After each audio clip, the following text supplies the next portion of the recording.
চট্টগ্রামের পতেঙ্গায় বিধ্বস্ত হয়েছে বিমান বাহিনীর একটি প্রশিক্ষণ বিমান। প্যারাশুট নিয়ে দুই পাইলট জীবন বাঁচানোর চেষ্টা করেও সামরিক হাসপাতালে চিকিৎসাধীন অবস্থায় মারা যান একজন।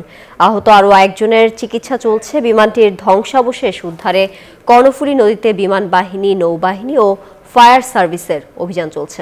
আবু জাবেদের ছবিতে ডেস্ক রিপোর্ট।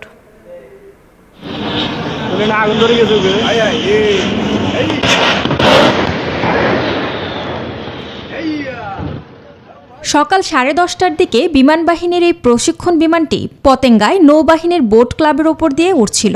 এ সময় হঠাৎ বিমানটির পেছনের দিকে আগুন ধরে যায়। বিধ্বস্ত হয়ে কর্ণফুলী নদীর মোহনায় পড়ে বিমান বাহিনীর যুদ্ধ বিমান।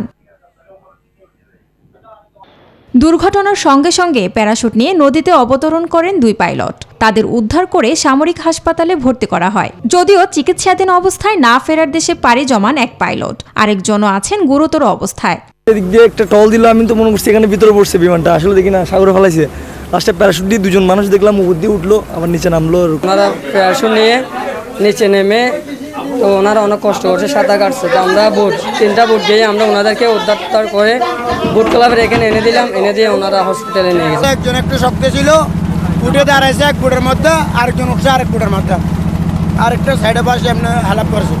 বিমানটি আগুন ধরে 3 ভাগে বিভক্ত হয়ে কর্ণফুলী নদীতে পড়ে ধ্বংসাবশেষ। সেসব উদ্ধারে চলছে কোস্টগার্ড, ফায়ার সার্ভিস ও বিমান বাহিনীর অভিযান। আমাদের ডুবুরি টিম কাজ করতেছে, কোস্টগার্ডের সাথে যৌথভাবে কাজ করতেছে। যতটুকু জানতে পেরেছি আমরা, যে বিমান যেহেতু প্রশিক্ষণরত বিমান ছিল, সেখানে দুজন পাইলট ছিলেন, দুজনকে এখানে স্থানীয় যারা উপস্থিত ছিল ওনারা উদ্ধার করেছেন।